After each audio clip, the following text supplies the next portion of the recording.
everybody, and welcome to Dynamics User Group Meetup. And this is Dynamics User Group Kenya and Meet the DAG community, which is an for those who this is if this is your first meetup, Dynamics User Group has been there since 1995. Others, I'm sure here, weren't born yet. So it's a very long-standing independent user group, and it's free to join for business applications. That is, and the mission is just to level up, to enable users, professionals, and empowering community members with tools and information required to grow in that particular profession.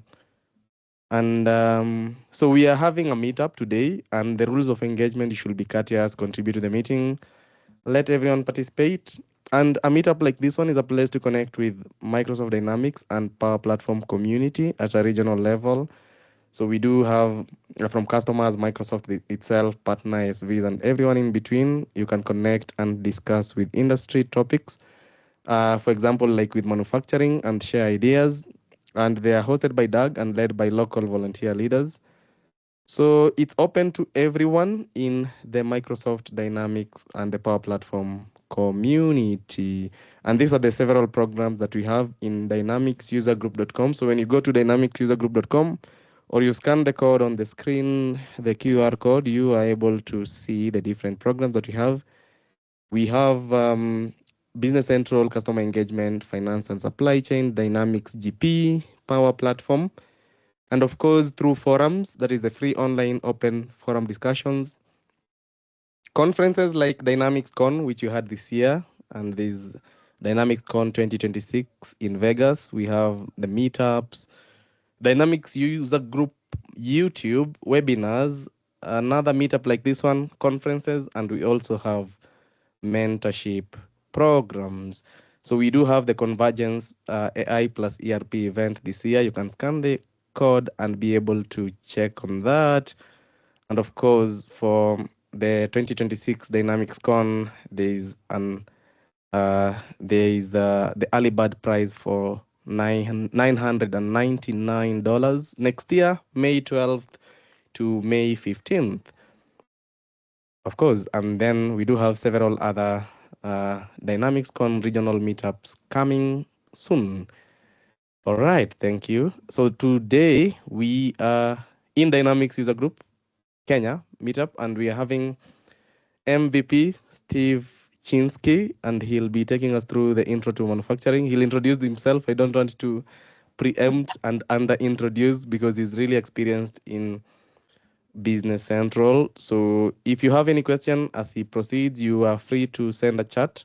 Send a chat on the send a message on the chat, ask a question, and then we'll be able to respond at the end. Okay, welcome, Steve.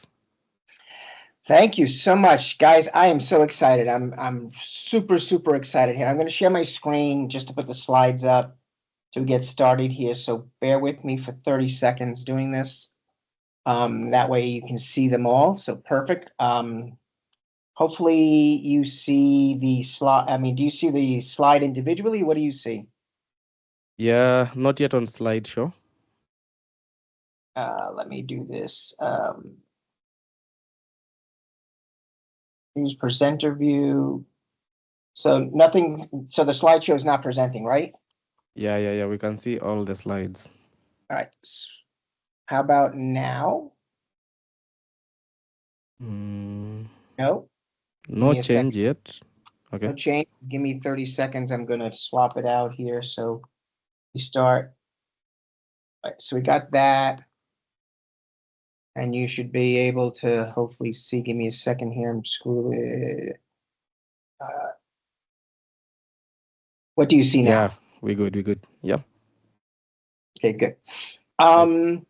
So perfect. So guys, I really super appreciate this in terms of showing everything here. So I'm going to do one thing. Hopefully you can see me. I might move my hands around a lot. But first, let me get to the next slide real fast. This is me. I really truly appreciate speaking with you guys. I'll try to speak slow in case Sometimes I speak fast because I'm obviously just speaking to a group of people, and time is of the essence. This is all about me. These are really truly my cell number. This is my email address. These are places to find me. I've been around this for 27 years. So I've been in this product now 27 years, way back before Microsoft owned it, and been around. As you can see, I'm a three-time MVP. I've won other awards throughout our community that we live with here in North America. And Doug, the Guardian Award from Doug that they gave me in the first year it was ever introduced. I help out on a lot of conferences, plus the DynamicsCon, the Doug conference as well. So please reach out to me if you've got questions. I've been in accounting operations and auditing for many, many years before I became to do this. That's enough about me. You see my picture, that's fine. Today we're going to go over basic manufacturing. And I mean basic, it is basically, I want you guys to learn the basics about it first. Understand it, understand how we kind of, what makes up manufacturing in Business Central. So we'll go through an overview. We'll talk a little about setting it up. And then, of course, let's have some fun and do some demos and walk through a BOM and a routing. And then let's do from production order processing and the plan, and stuff like that. I won't go knee deep into certain areas, such as planning worksheet. That is an extensive amount of time. I can talk for hours on end about planning worksheet. I can talk about hours on end about all the planning parameters that go along with a planning worksheet or a requisition worksheet.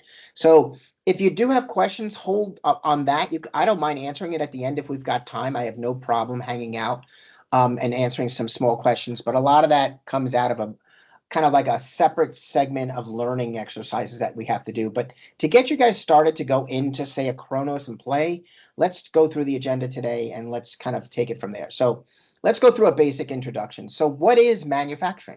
So simply, what is it? Now, I, of course, picked a potato chip. Everybody eats potato chips. We all do. It's fun. Ironically enough, I have a customer who uses Business Central who makes potato chips here in America.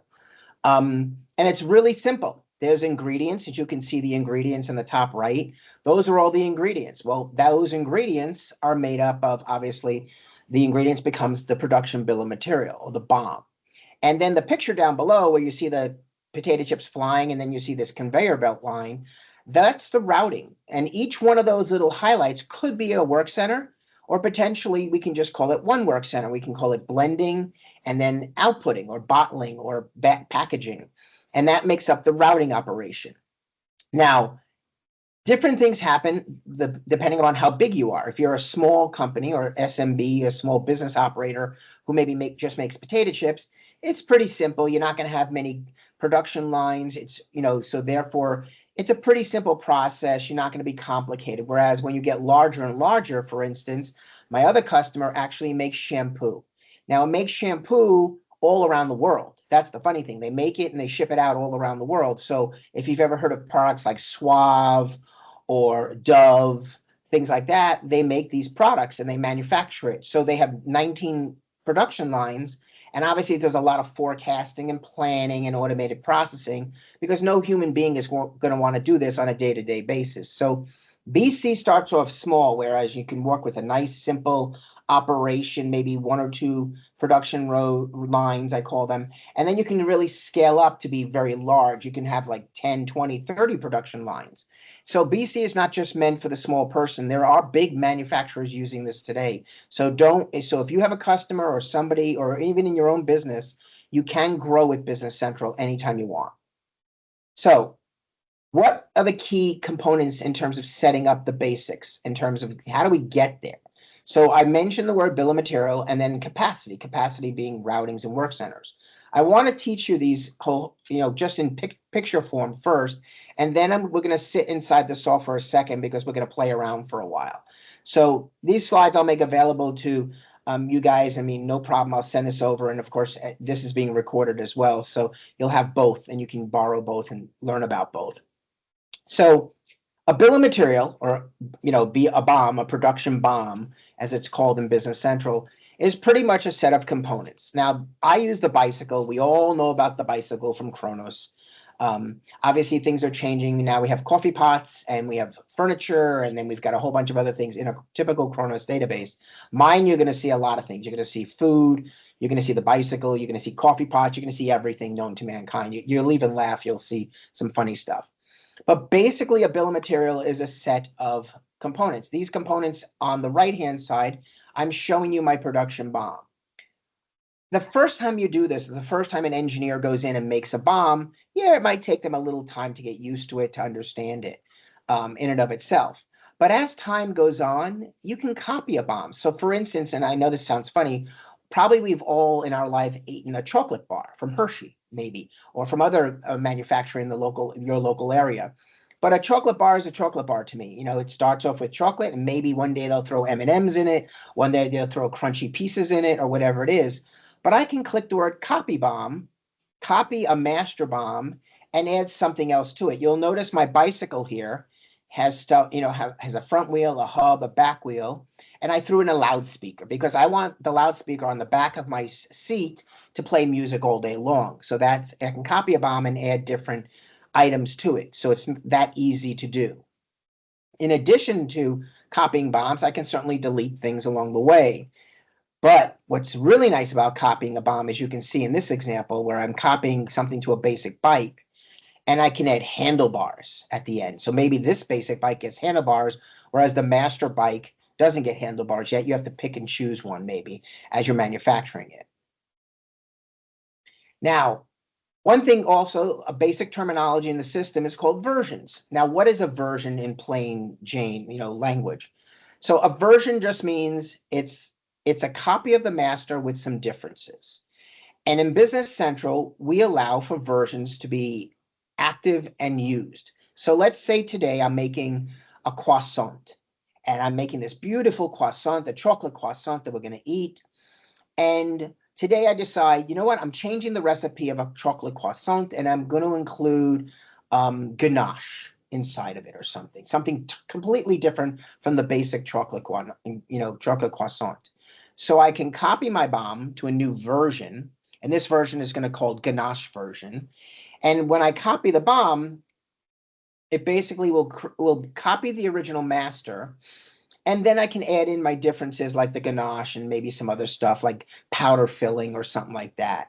And then I can give it a starting date. And by giving it a starting date, basically I'm allowing it to tell Business Central, starting on this day, please start using the ganache version versus the plain chocolate version. There are a lot of people in the manufacturing industry that love this because there are many things that change over time. Maybe what a bicycle, for instance, I'm using the basic one. So the bicycle parts over time probably will change out. The manufacturer doesn't have a certain maybe nut or bolt or maybe a brake system, and things change. And those things that change, you need to actually have a new version so that when you manufacture the new version, you're using all the new parts or all the new components. Now, I'm going to continue talking about this out loud, so please pardon the next slide. I'm going to go right into what I call the work centers and machine centers. We'll do the demo at the end because I think it's better if you learn everything first or get a nice overview, and then we kind of dig deep into the setups and the production processing. So one thing about production BOMs, the sister of a production BOM is, of course, the work center and routings. And routings start with the word work center. And this is kind of like a little hierarchical picture. I always want everybody to understand like what makes up a work center. So think of yourselves, we're all dialed into this Teams call here, and each one of us is a machine. Every one of our names is a machine center. Potentially, maybe the actual machine is right next to us. So maybe I've got a packaging machine, or maybe I have a mixing machine or a kettle machine. And those machines are all made up of work centers. So I can have one work center that's, say, made up of me, and I'm the packaging work center. And then another work center called the blending work center that can be made up of, again, other folks on the call today. Now, some people say to me, Steve, this is kind of weird. I mean, why do I need a machine? Why can't I just be the work center? You could. It just depends on what kind of data we're trying to capture here. For instance, if I have a machine that just runs 24/7 and I want to make sure that I call out that machine, that I need to use that machine on my production orders, then I'm telling the people on the floor, hey, please make sure you use machine number 1. So therefore, it's on the routing. Then the people that go with that machine are also part of a group of people, they call it the machine number 1 people. And those machines are there. And I could do it individually, meaning myself, other people, or I could just do it as a group, like the people of the machine number one. And I put the number of capacity in there of how many people belong to machine number one. This helps us generate time. So as you know, think of manufacturing. We've all seen cars on the road. We've all seen trucks on the road. Everything has to be manufactured using a pretty specific set of steps, one by one by one, right? So if you think about it, how long does it take the machine to make one bag of potato chips? And somebody actually does a time study and says it takes, you know, I don't know, 10 seconds, just make believe, or 10 minutes. We'll use minutes to make it easier for all of us. 10 minutes to go from the beginning to the end. Great. And then the people that are working on this, how long do they have to work, to finish up one? And maybe there is 2 minutes, again, things that have to be done that they're actually physically working on the line. So you make up all these work centers and people and machines so that you can fill out your routing so you understand how much is it going to take to complete one bag of potato chips and how long will all those people incur cost to make one bag of potato chips. All right. I've summarized here in 2 pictures. I know for those of you who've been in BC before, you've probably have seen these screens. I always like to put in my slides sample screens so that way you can see things. Everything I show you today will always be in the Kronos demo company. I try to stick to the Kronos because that's what everybody around the world has to play with. That way you can replicate what I do and you can do it in your, when you kind of leave this call, you can do it on your own. And again, if you have questions, by all means, reach out to me along the way if you have got questions. Here's 2 sample of work center on the left and a machine center on the right. As you can see, I'm just using assembly department and a packaging table. These are in Kronos. These are available to you in Kronos. And basically what it's telling me is that my assembly department, has, again, it takes minutes and it costs me $1.20 for every minute that I use my assembly folks in that department. And there are 3 people working in there. On my machine center, my packaging table, there's no cost to it because the table has no cost. It's just a table that just sits there. However, when I'm using that, packaging table, it takes me about under a minute to actually produce that. Here's the routing with the bicycle. I always like to use bicycle. That way you can see the full picture of what I mean. So I said before, what do I have to do? I go to my Work Center 100. I go to my wheel assembly. It takes me 110 minutes to set that wheel assembly machine up. Now, why does it take so long? That's really, there's many factors involved here. I just use that as a random set of time to show you. But everybody who manufactures something in the world, even cars, every machine, even the robotic machines, have setup time. And a lot of them sometimes take a long time. A good laser could possibly take you 30 minutes to realign the laser so it's perfectly hitting all the right points. And you're actually using items during setup, and those items might be scrapped because it's broken. So there are many things going on. That's why sometimes sometimes it could be 10 minutes, 5 minutes, or 110 minutes. Then it's the runtime. How long does it physically take to make one bicycle in the wheel assembly? 12 minutes. Chain assembly, 15 minutes. Final assembly, 20 minutes. QC control, 8 minutes. So again, you go through the different machines, you go through the different work centers affiliated with these to make my bicycle. And you'll notice up top, we talked earlier about copying and versions. They're right here. Same thing as BOMs. And if you're always curious where this is used, you can click the Where Used button. It actually does a reverse lookup to tell you what item this routing is used on.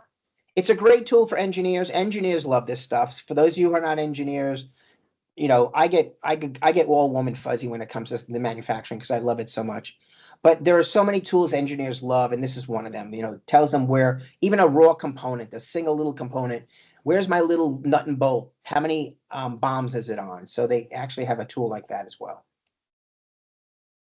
I know you noticed when I changed the type word here called serial. There are 2 types in Business Central. Let me explain them because these are things you should learn at the get-go as an overview. So one type is called serial, the other is called parallel. I'm going to give you 2 simple examples. That way you can see visually on the screen what they mean. So think of a serial routing.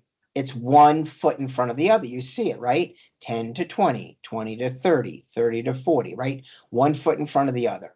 Whereas parallel kind of says, okay, after my first step, ooh, I can do 2 things at once now. That means 2 things can run in parallel before coming back to finish up the next routing step. That's pretty cool. I mean, this is a simple example. Here's a weirder example. Whereas I can go to 20, but 30, it takes a long time before you get back to 50. So different examples can be made inside of Business Central. And this is going to hold true as you meet whether you work at a company right now and you need to do manufacturing, or whether you're learning this so you can help your customers do manufacturing. When you learn the routing steps of anything that's being manufactured, you'll know what's serial, 1 foot in front of the other, or what can be parallel. A great example of parallel are cars.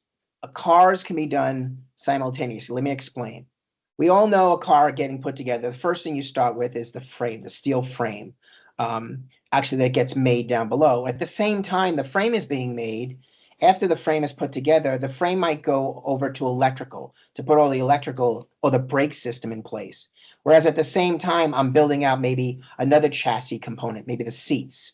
Certain things can be done at the same time, and then the car comes back together to put the seats in on the chassis with the electrical, and now maybe I can finish up with the brakes next, and so on and so forth. So many things can be done while other things are being made in other areas, and then they come back together and be put all together at a later date. Again, you guys could probably think of many things that are like that, whereas other things are not like that. Could have to go, I must make pasta sauce. Pasta sauce gets blended. Okay, great. Mix, mix, mix, mix, mix. The next thing is pour it out of the kettle and maybe go through a cooling process. Okay, I have to wait for that. And then, go to the next step, and then bottling.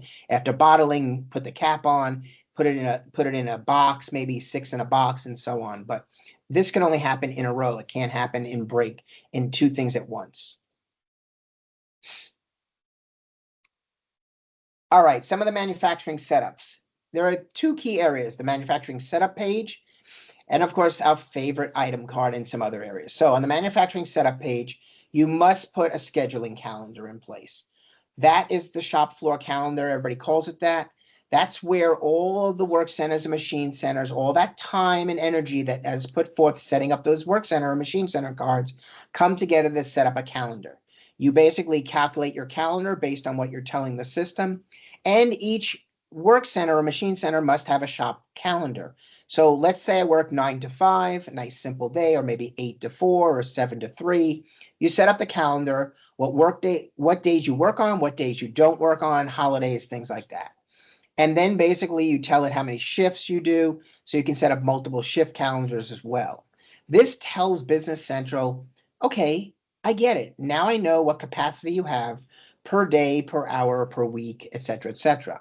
Without that, you'll get error messages when you try to plan your manufacturing, because it doesn't know how to plan. It says, I'm sorry, when do you start work? When do you end work? How do I know what to do? Help me.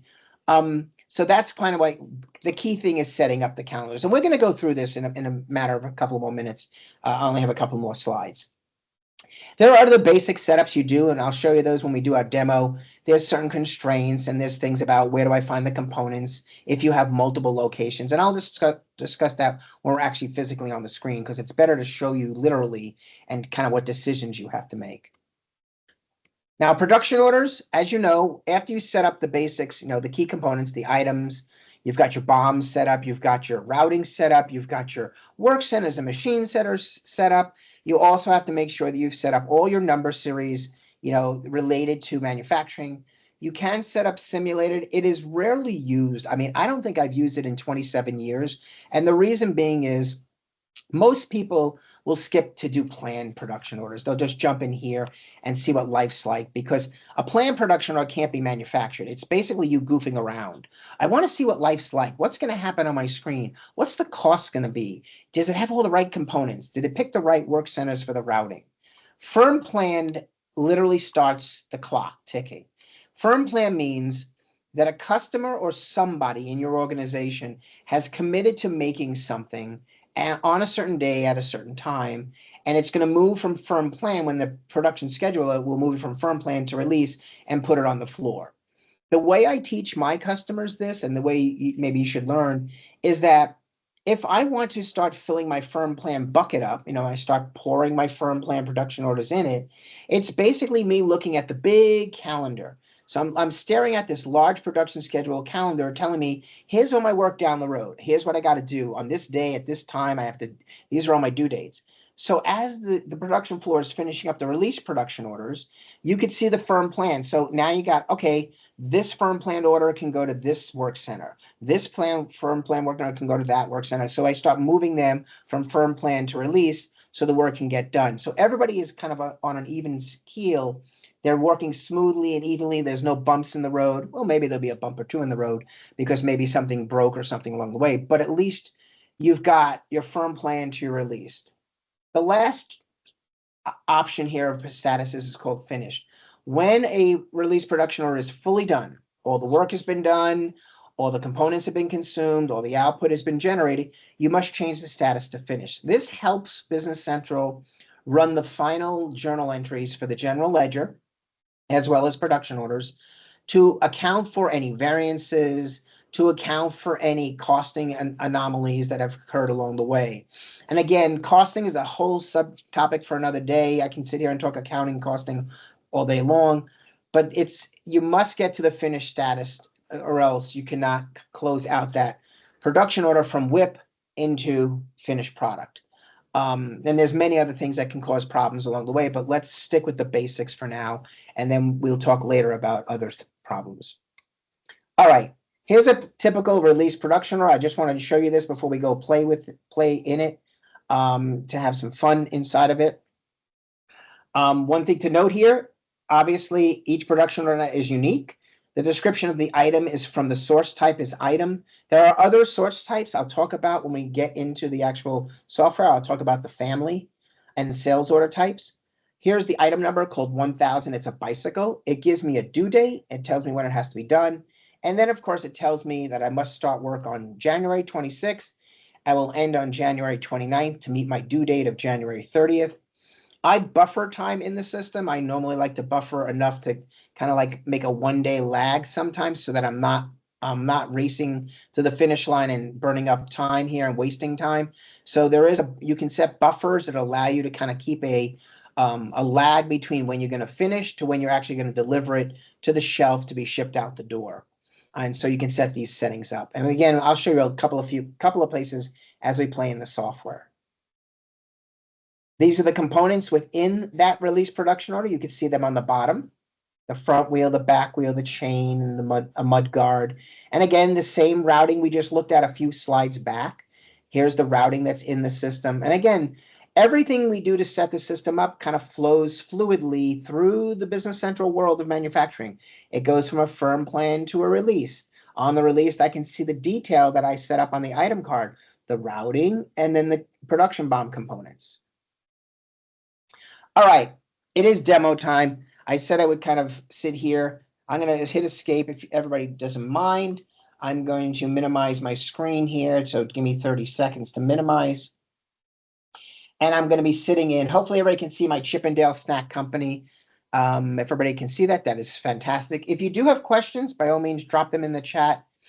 As was mentioned earlier, because obviously I'll answer any questions along the way, or even if you want me to change my scope and kind of move around, I will. We've got plenty of time. Just so you know, we've got a good half hour left on our call here. I'm going to first start out with the manufacturing setup. So, I've pretty much set up my snack company to go into manufacturing setup here. For those of you who've never been in BC before and you are wondering, hey, Steve, I like the Hi, way Steve. Oh, go ahead. We are seeing the desktop. You're seeing, you're not seeing the BC? Yeah. Okay, so you're seeing my BC, right? Not yet. Oh, not yet. Okay, let me reset. Dun-dun-dun. Give me a second here. Clicking the box. Where are there? Your share. Ba-dum-bum. How's that? There you are. Perfect. Sorry about that, guys. All right, so this is my role. My role, I basically I've customized my role, as you can tell by words up here, graphic scheduler, quality. These are apps. This is a free app. This is not a free app, the quality inspector. And the new release coming out in right now, version 27, there is a new quality module. It is not this one. It's a piece of this one. So I'll replace it when I get to 27. But we're going to do manufacturing setup. But before we do, as I mentioned earlier, if you've never been in BC before, or you're just learning it for the very first time, if you like to put things up here in this section, which I love to do all the time, if you always go to your magnifying glass or the search box, and if you type, like if I type manufacturing setup or MANSE, and it's right here, as long as you check your little flag here to change the color to blue, teal, and as long as you set that to solid teal, it will basically move that item to your menu system here. So if you've never learned that before, there's one trick of the trade. Under manufacturing setup, there are only 3 fast tabs. These are called fast tabs. If you've never heard somebody say that before, that's the definition of these. Under each fast tab, you fill out information. For instance, what's a normal working day in manufacturing? 8 to 11. That's a pretty long day, but guess what? That's because we have many shifts. What will I want my output quantity to always be? I would like it to be the expected quantity that I'm supposed to use. Now, a lot of people like to put 0 because they want the operator to fill it out. I like that too. There are times when I hear from my customers make it blank, forcing them to fill it in. Again, my demo database, I use expected. I always do things in minutes because that's the best manufacturing unit to show capacity. Should only be done in minutes. If you do it in hours, I will tell you, if you pick the word hours, then you're going to start seeing decimals. If you start seeing decimals like 0.55, that's really a half hour. When you think about it, that's 30 minutes. If I pick an hour and I see 0.5, that means it's 30 minutes. So decimals are kind of quirky. So again, please use minutes to make it easy. A couple of other basic setups. I'll start from always do the planning warnings. I always like to see my planning warnings all the time. My document number. This one is so cool. The release production order number, like 1, 2, 3, 4, 5, actually is the document number you're going to see in the basic other areas, like a general ledger or a sub ledger. You'll see these document numbers. That way you'll always know that, hey, wait a minute, that's manufacturing. I can just open up the release production order because my document number is my production order number. So very cool treat. I don't know why this is not permanent, but it is a setting if you would like it. Low-level code. Low-level code allows Business Central to consistently always analyze a BOM and see how low I have to go to get to that finished product.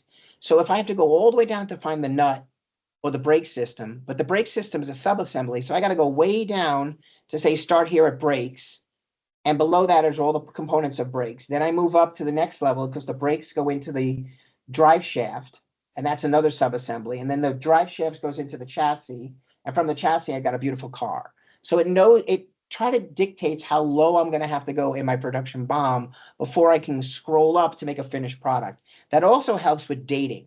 So if it takes so much time at each level to make a certain subassembly, that time has to be accounted for when you're looking at a work center, when you're looking how long something's going to take to manufacture. So that's why low-level code should always be set to true, and these things run continuously. There is a job queue that runs, and a lot of the partners will set this job queue up for you so that it runs overnight at like 11 p.m.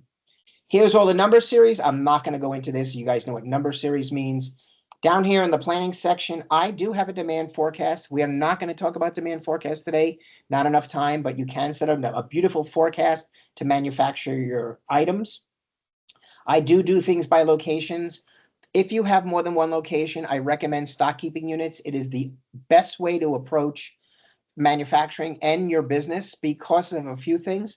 If I need to store a component in one building and I need to get it to the other building to manufacture, you can tell the system to auto transfer it to the other building automatically through the planning engine.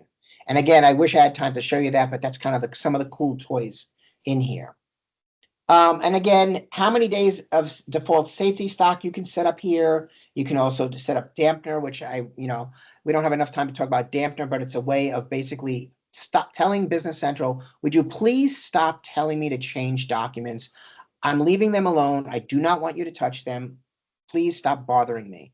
And dampener is kind of like that in a funny way. I'm saying it more as a plain definition versus probably the legitimate definition of dampener is to eliminate noise in the apex planning parameters, to stop telling the system to change things, delete things, alter things. Components at location tells me that all my components must always be in the blue location to manufacture. And then, of course, MPS and MRP, that's our planning engine. I won't have time to show you that, but basically, this just tells the system whenever I run it, please do both at the same time. Now, all of this is pretty simple to set up. There's really not much here. And again, from here, again, we've set this up. I wanted to show you all this. There is one question in the chat I want to start talking about. I started working with Dynamics Nav back in 09, R2. Ooh, the fun release, I call that. And I've been involved in more than 6 implementations where the manufacturing manager was deployed without using work centers and routings for cost tracking. Ooh, I'm curious. Why do you think this is often the case? Is it because consultants are less familiar with these features? Because customers typically lack? Yes, I am totally in agreement with you, my friend.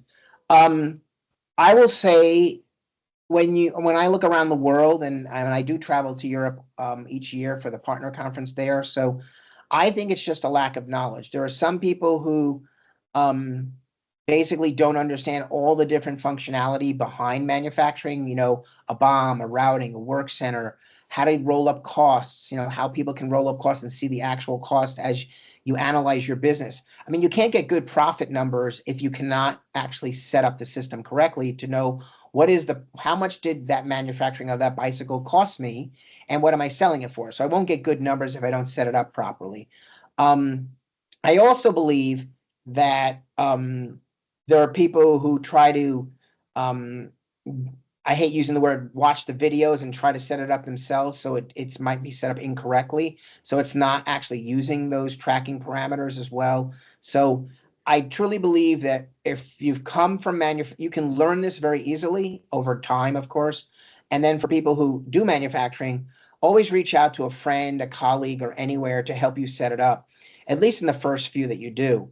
The only people I don't think I've ever seen, at least in my 27 years, when nobody's set up, as you put it in your first paragraph, you set it up with no work centers and routings. I mean, if somebody did that, then they're really not using manufacturing. Maybe they're using it as a facade or maybe like a phony front end, but they're not getting the data they probably need, especially costing, especially setup costs, especially like time, like a time analysis. You can't do time analysis without a routing.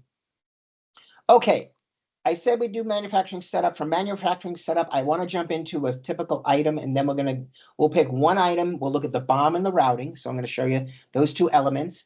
And from the BOM and the routing, then we will look at a work center, because within the routing, we'll see the work centers. And then, of course, let's do a little bit more. Let's go then work our way into the manufactured items and BOM and routing. And then let's play along for the last, say 15, 20, 15-ish minutes. Let's play with a production order, and then we'll do some postings and consumption. And then we'll round our day out with, questions and answers. I mentioned my system is full of all different kinds of parts and stuff here. I have furniture. As you can see, I go from furniture to different retractable models of things in bulk. I go into bulk, and from bulk, I have parts. I do oxygen tanks, freon oxygen tanks, cryogenic oxygen tanks. From oxygen tanks, we go into potato chips, vegetable oil. We're going to use this right here. This is the items we're going to play with. And then, of course, we have paint, a painting company who makes paint. And then from there, we go into our computers and tables. And then we round out our whole thing with coffee pots down here. And we've got a whole section of mountain bikes and coffee pots and loudspeakers. So let's go to our favorite item. I call it the Chippendale item. I can basically look, as you know, here's my Chippendale veggie chip. I'm going to open this item. This is a manufactured item. You can see I have tons of BOMs and routings on the screen. So if you need to search for them, look for things that have BOMs and routings. If, again, using your personal eyes, you can bring these two columns into the screen. So I'm going to scroll down real quickly to only a couple of sections. Let's start off with the replenishment section. I'm not going to go into much detail up here. Yes, there is costing, but we'll talk about that at the very end. I'll mention it when we get to probably the production order side. So first and foremost, if you're going to manufacture something, you must set the word production order here. If you do not, you're either a raw material or a component. And if you're an assembly shop, meaning I have 5 boxes, I need to mush them all together to make one new box, use assembly. It's the easiest and coolest tool in all of Business Central. A lot of people use them who do kitting. They call it, the common terminology is called kitting, where I'm putting multiple pieces together and one person sitting on a bench, maybe screwing them all together, throwing them back into one box and throwing it on the shelf. That's called assembly. Now, under replenishment, I look at this. I could put the lead time for how long something takes to manufacture, but I'll let the routing take care of that here. Obviously, I don't need to do the purchase box, the purchase section, because I'm manufacturing it. I can do make to stock or make to order. The difference between the two is this. Make to order is more what we call the job shop. I walk in to a furniture manufacturer and I want them to customize my dining room table for me. And that's a job shop, meaning make to order, which means they're going to do a special run for me based on my sets of parameters and stuff like that. Make to stock is simply I need to manufacture stuff to throw it on the shelf, and then I'm going to use them later on, and I'll ship them out to my customers. More common is, of course, make to stock. Let's talk about a BOM. I'm going to open up the BOM so I can show you what it looks like. And I'm going to make my veggie chips. My veggie chips, this is actually a real item. It actually is sold worldwide. I think it's actually showed in Disneyland Paris and Disneyland Shanghai, I think it is, and the other Disneylands around the world. But this item has a potato.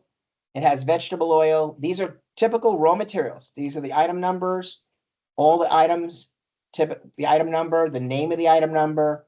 Of course, that it is the bagging that goes along with it, a carton, a bag, and some wrap. I call it test conversion wrap. So I made it up as I went along. Up here at the top, I can do versioning. There is an active version running right now called 041623, and I'll show you that in 2 seconds. The status, if I need to modify something, I must be under development. If it's brand new, it'll say new. You must be certified to run in Business Central. So every time you finish one of these, both a BOM or a routing, you must make sure you leave and it's certified. If you do not leave it, if you do not check certified, if I tried to run the planning engine, you'll get an error message that production BOM number CNDVEG is not certified. I cannot use it. Therefore, you'd be missing out on that item. Now, the fun part about the BOM here is all these beautiful components, potato, vegetable, etc., etc.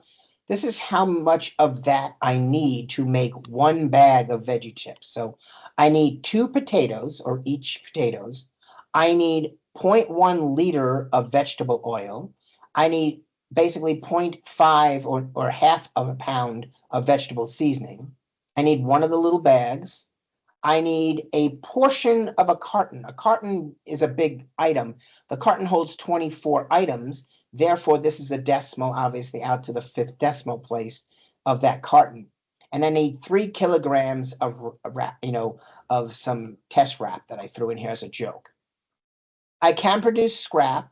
Most of my scrap is at the potato level because my potatoes slip out of the machine and they're improper or maybe damaged. So I put a 10% scrap level. So not only am I going to grab 2, I actually will grab 1 more, a third. So I grab 3 potatoes to make sure that I fulfill my 1 bag of veggie chips because the machine's sloppy. Sometimes they're damaged and I throw them away. The actual operators will throw them away because they're bad.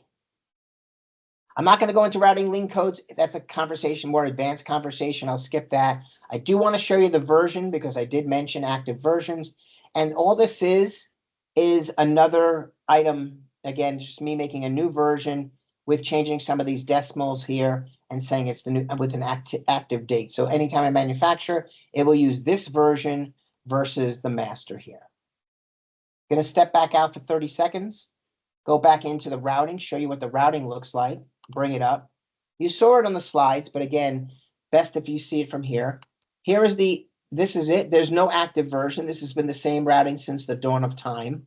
Basically here, I go into my production site. I made a different one. This is different from the picture. The bicycle was the one you saw. This is for my chips. So I have one production run, that long conveyor belt you saw on the first slide.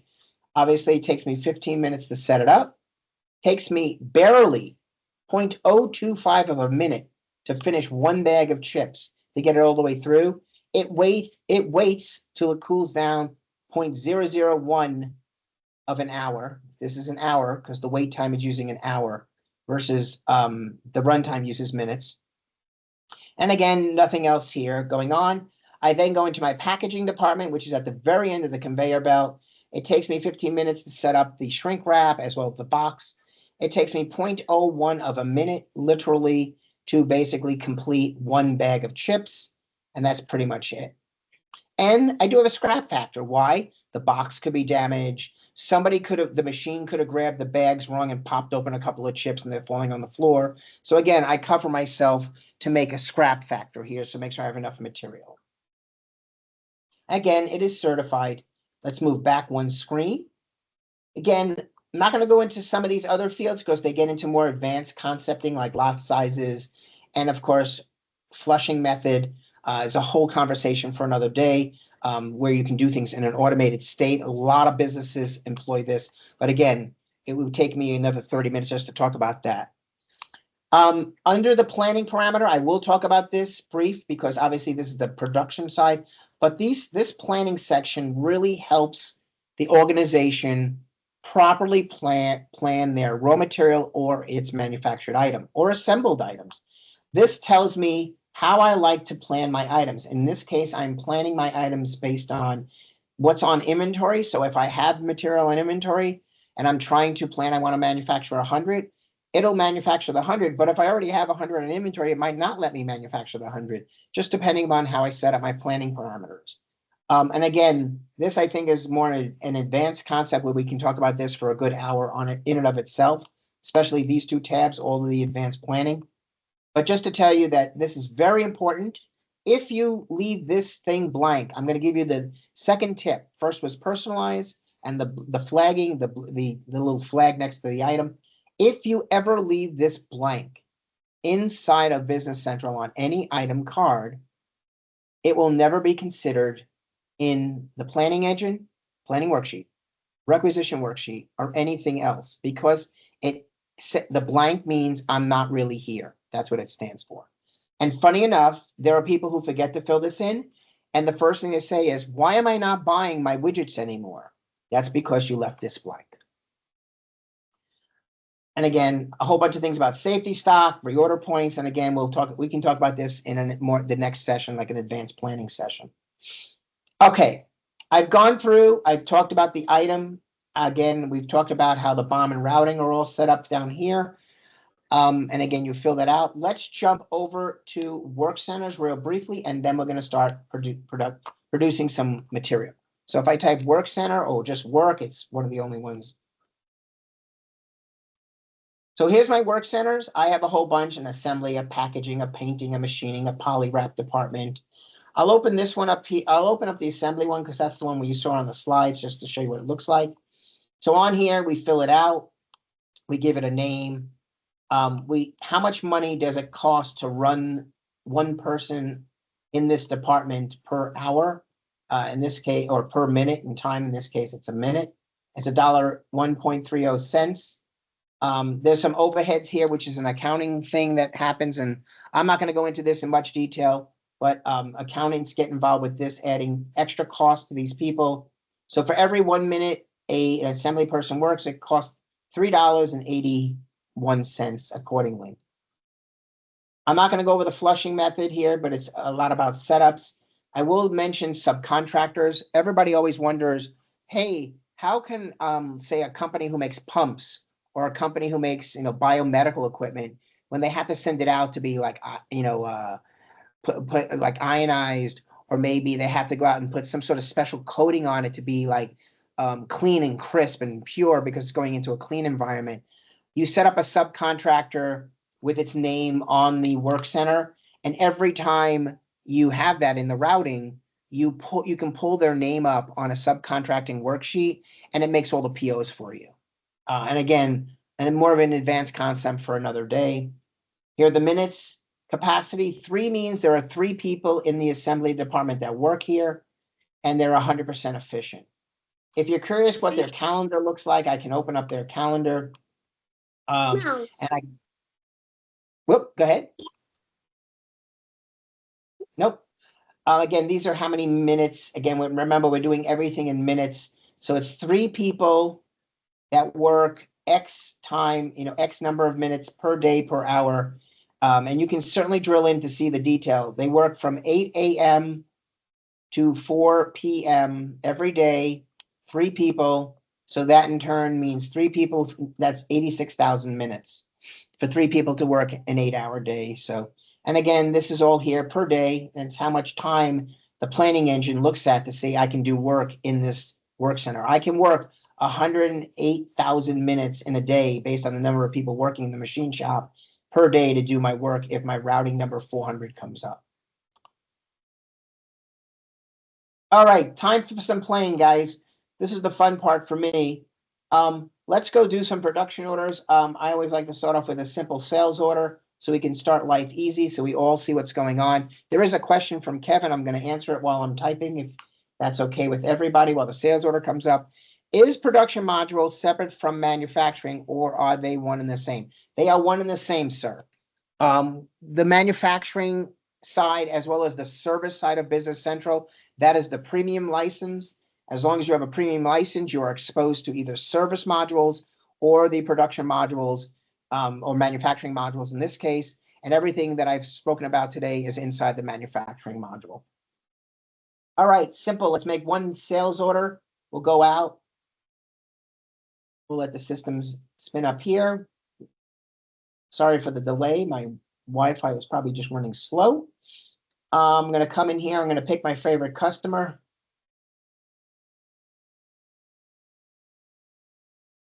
And I'm going to pick the Canon group. Everybody has probably seen that in Kronos.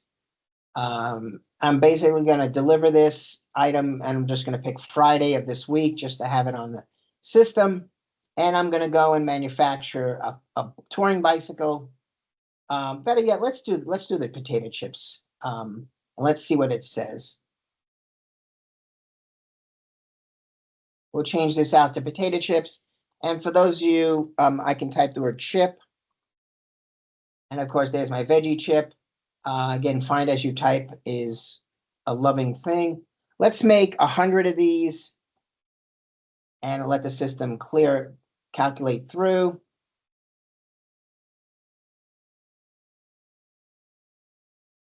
All right, so we're all good here. I'm going to release this because I always like to release it to the floor. And then from here, I'm going to basically go and manufacture. Now, again, I'm not going to run the planning worksheet because that would take a lot of time to run. Instead, I'm going to just jump right into my release production order. And I'm going to make 100. I'm going to pull in 100 real fast. So I'm going to make it new. I said earlier that, you can set this up. Again, the description here. The description will pull in from the item description. I said there were 3 choices: family and sales header. Sales header are people who are make to order. Families are items of a like. So, when you're manufacturing when you manufacture cars, and you're kind of like you're ordering any car you want, and the only difference is the color, that's family. Like, I'm going to manufacture a car, but the only difference between my family is the word color. I can manufacture all the steps but one, which is a color change, and you can do that in families. You can manufacture all the sub-assemblies up until the point where color changes, and then maybe it goes down its own private manufacturing line. I'm going to pick item here because I'm going to pick the chip. My source is called chip. Again, the veggie chips are here. We'll bring that in. See how the name comes in automatically. I'm going to put 100 here. Okay, the due date, of course, I'm just going to make it tomorrow just to make it easier on ourselves. So I'm shipping it out on Friday. On a production order, the only thing after you fill in this, and again, using the planning worksheet, this is automatic. So it fills itself in automatically. But doing it manually, the only thing you have to do is, of course, click the word refresh me. So if you refresh, what happens is it goes back. You can either forward schedule something or backwards. Normally, it's backwards scheduled because you're trying to make a due date in the future. So obviously, you have to start in the past. It will go and look at everything and say, what do I have to do? It takes about a second to refresh a production order. It will come back. I'm counting 60 seconds here. It will come back and it tells me I need to start this on the 15th at 3:50 in the afternoon. And I will finish this, of course, in 1 minute. Of course, mine is funny data. My routings and everything are down to the decimals, which is why it runs so fast. I'm not saying this is reality. Obviously, normal people will do what are called routing tests to make sure how something lasts. I'm going to pause here because I hope I'm saying this correctly. Jolene has a question. If you are having a chain of kits that are ordered together, how can I assemble them in VC? If they're to be assembled, if it's like a chain, a kit chain, or maybe it's like 3 boxes, I'm hoping I'm using the example correctly per what you wrote. So let's say it's box 1, box 2, or chain 1, chain 2, which is a kit. And let's say you need to connect the 2 together. Good, thank you. So if I'm connecting box 1 and box 2, and all I'm doing is screwing them together, let's say I'm putting a clamp on them, I would make an assembly order and with a BOM that shows box 1 and box 2, and the resource time of, say, I don't know, maybe it takes a minute. So it's box 1 item, box 2 item, resource, let's just call it Jolene, takes a minute to finish one, get the kit together. If you do an assembly order, the assembly order is created, you finish your work, you post it. It takes out of inventory box 1, box 2, you have a cost that rolls up, and it puts into inventory every finished product that you just manufactured, that you assembled, sorry, not manufactured. All right, now we got about 6 minutes or so left, and I want to leave time for Q&A. I've done all this. It's filled in everything it needs to in terms of where it's going to manufacture. Sometimes location ends up being blank. So if that happens, and this happens a lot, people notice this. Normally, I always tell people just come down here, open up, please fill it in accordingly, give it a second, and then just go and refresh your line accordingly again, so that it fills in the location code. It happens, but you can also preset all this so it doesn't happen in the future due to basic settings. For those who look at my screen and they're wondering why my little screen has reds and greens and all these beautiful colors at the end, I use an app that I give a lot of my customers because they always everybody's visual with my eyeballs, and everybody likes to know things. And I have an app that actually sits on the purchase orders, sales orders, production orders, assembly orders, documents that tells people, is this item available? Can I finish this? Can I ship this? And it color codes things from green to yellow to teal to orange to red. Red means it's not going to happen. I'm not finished. I didn't make my 100 yet, hence I cannot be done to turn green. So that's what I use. And so I always answer that because people always ask me questions. Why is there a color on your screen? To do an output journal, you can certainly go and do an output journal. To do a consumption journal that consumes the raw material, I can do that. Given our time, and I want to leave Q&A open, this is the most common place today is people like to do production journals. The reason people pick this over the other two is because it's an all-in-one document. I can do everything on my screen together instead of separating consumption and output. Now, if you have a warehouse, don't get me wrong here, you'll obviously do more of a pick and a consumption process because that's the warehouse. And then, of course, you might have people putting things back on the shelf. That's where the output journal. So they are separated if you use a handheld device. Like I have here, I separate them. If I'm more of a paper pushing kind of person and I bring stuff back to the office, you'll end up using a production journal. We're going to use production journal today because it's the fun one. It allows you to see visually the entire process of posting that consumption and output, which is kind of what I want you to learn today. If I click on it, it opens up a screen. This is a temporary screen in Business Central. You cannot find this anywhere else but by clicking that one button. On here, what is this telling me? It is telling me I am going to consume all those items we saw in the BOM. It tells me I'm going to output my 2 runs, production and packaging. It's telling me I'm going to consume or expect to consume this quantity of items from my blue location for my bag of chips. And it's also telling me I'm supposed to output 110 bags of chips. Now, why 110? That's the 10% scrap I built in case I lose stuff. Now, when I obviously get to this, I will put my scrap factor in here if I did. But God forbid we were so perfect. Maybe today was the sun was shining bright and I was so perfect I can actually make 110 versus 100. So again, a user would come in here, they'd alter these counts here, these quantities. They confirm how much setup time it took to do production. Let's say it took 30 here and 15 here. My output, of course, my runtime per unit, of course, was obviously like 0.5, and my packaging was 0.5. And I had no scrap today because I had the perfect day. The sun was shining, the birds were chirping, and life was good. If all goes well, when you get to the last step, if you finish all the components, all the output on the very last step, please check this box. It is something people forget to train on. The reason I'm saying please check this box politely is that it tells Business Central I'm done.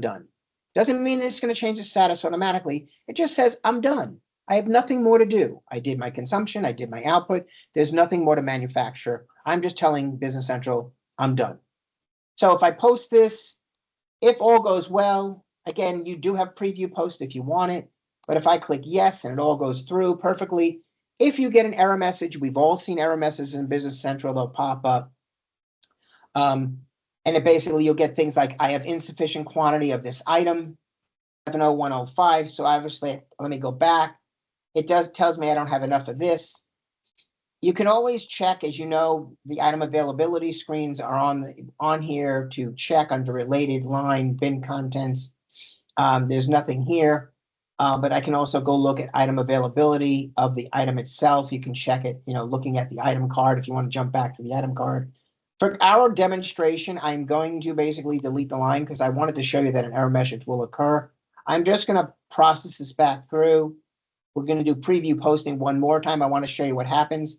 If all is good, it will certainly come through and you'll get that beautiful screen called posting preview. It says Business Central is ready to go, Steve. Go ahead and post this. So let's post this through with no errors. Takes about a second, as you know. When this is all done, it will blank out. Please close the window. Brings you back here. You'll notice finished quantity is the same as the original quantity with the extra 10% scrap. My unit cost is here. My total cost is here. My availability indicator of red has disappeared because guess what? I got that stuff on the shelf ready to go. And of course, my warehouse might have put it away. When this is all said and done, please change the status to finish. If you do, it will basically prompt you that this production order has been moved to the finished category. It's also warning me something. I did this on purpose because I want to show you this. Is that because I did not consume that funky item, it's telling me you forgot to consume this. Are you sure you really want to finish? I might want to say no, go back and consume that, and then of course finish it up. Obviously, for our demonstration, I'm just going to move forward and we're just going to skip that. It'll change the status to finish. It will close out the production order, removing it from the list of release. It will also update cost so that that finished good production order is now in its finished good state. If I jump over to the finished production order list, you will notice my Chip and Dale is down here with an original 100 units. We just did it on October 15th, which is now, and we're all finished. And I can actually go in here and it will tell me that I manufactured this item. It expected it to cost me $993. It came in at $1,289. Okay, that was the expected here when I calculated the release production or when I ran that refresh routine. So this is standard. This is what the release production thought it was going to come in as, and the actual cost came in at $908. Again, big difference from that funky item I did not consume. That's why I have a huge swing right here. That item was a massive amount of dollars. Obviously, it expected it to take me $379 worth. It came in at $600 worth. I was very slow today. The machine broke down 7 times. And of course, this is just overhead affiliated with the $600, which is why this goes up. So if this number goes up, this number goes up automatically. And again, I still came in lower because I was missing the item. So we've kind of gone round robin. I'm going to just bring up the slides for just a second here, gang. And I'm just going to jump over here. And again, I'm just going to say current slides. And hopefully, can you see that slide deck? Hopefully I'm making it appear Yeah, on my yeah, screen. it's visible. Okay, Not on good. slideshow though. Yeah. Yep, I'm gonna Okay, that's swap fine. it out. There we go. So Yep. again, couple of recaps here before we open up the questions. Obviously the material was picked, time that you spend working on it, the quantity that you manufactured. Obviously, it looks at the flushing method before it can decide things to do. I said these are more of an advanced topic, but I always mention it in my slides. That way you can learn in advance, so you don't have to be wondering why Steve skipped it, but you can actually forward and backward flush or manual flush, and you saw me manual flush. In this case, again, places that you set up the flushing methods, items you consume and items that you output, work centers, machine centers. And again, these are the steps we just took to finish it up. I can do it manually, a material consumption on a consumption journal. I can do my production and time on an output journal, but we brought it all together to make a nice, simple journal called the production journal. Again, a lot of people love this journal now because you can see the big picture on it versus two separated things. If you have a warehouse process, you are going to separate this. If you don't, and you're more of an office process, you'll do the production journals. That's it for me, gang. I'm going to open it up to questions and kind of I'll leave it at that. So I'll leave my screen sharing here while if there's any questions along the way, um, I'll answer them.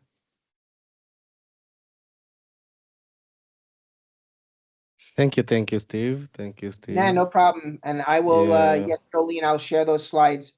Um, I'll get that out to everybody. I'll probably pass it to Masangi, and then he can pass it on to everybody. Did you see the question by Eric or Ina? Let me scroll back here. Let me scroll. Let me scroll up my thing. Eric, sorry about that, sir. How can I use Business Central Manufacturing to manage the production of, let's say, farm produce? Very good. I actually have a lettuce manufacturer I do work with, as well as raisins. Very easy to do farm produce. However, the basic product is going to give you some it's going to give you some clunkiness because it's not great for agriculture out of the box, because a farm is all about planting the seed. The seed gets watered. You have to capture the water, maybe a little fertilizer. Maybe you have to, trim it along the way. So there's a trimming process, as you know, for the plant, and then you have to harvest the plant. So a lot of times it doesn't really play well with, like you said, drying, sorting, crushing, etc. You can do that in a routing if you want to set up all the times and use base BC out of the box. But if you're looking for it to capture the crop management, if you're looking to capture kind of everything along the way, because your business is dictated by all that, there are two great apps out there. One is called Agraware. It is a worldwide app. The other one is called, I think, Silverware Agriculture. They're also, I believe, worldwide. They do cover, I think, multi-country. I've used Agraware before for many industries. I've also used another company called To Increase. They also came out of the agribusiness and the produce and the general meat and poultry business and fish. But today, I actually have a customer who does trees, and that's agricultural. I know farm is somewhat the same, but farm is the produce. I'm using big trees. Like the seed comes in, and it grows a tree up to 7 sizes, and we sell 7 different sizes. So I use Agraware for that.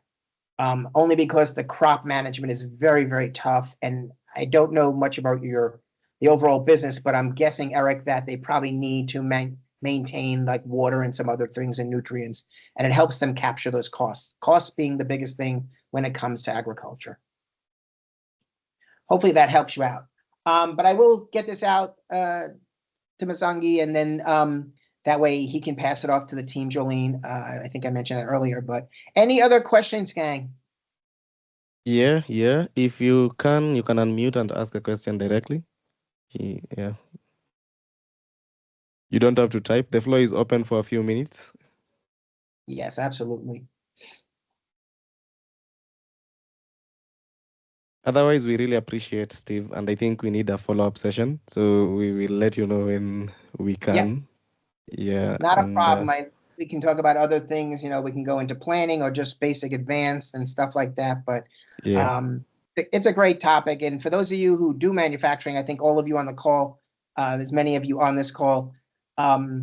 If you want an example done from your business, I always tell everybody this because it's the only way to learn best. If you can give Mizangi that example, like, please, can you do, like lettuce or something, I'm sorry, I'm using Eric's example. But something Yeah. else, I can just show off that if you want.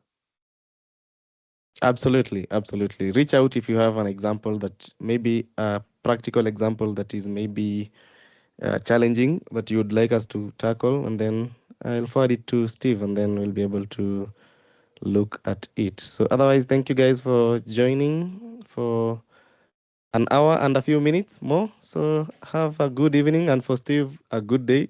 We can actually tell you how Wednesday is. You are starting your Wednesday. Yes. Yeah, we can let you know. For Kenya, it's a bit of a somber mood, but we can actually tell you how the day is in front of. But I hope you have a good day. So, for everyone, have a great evening. See you in the next online meetup, probably next month or end of month, depending. We will communicate in our WhatsApp group. So, have a great one. Thank you, everybody.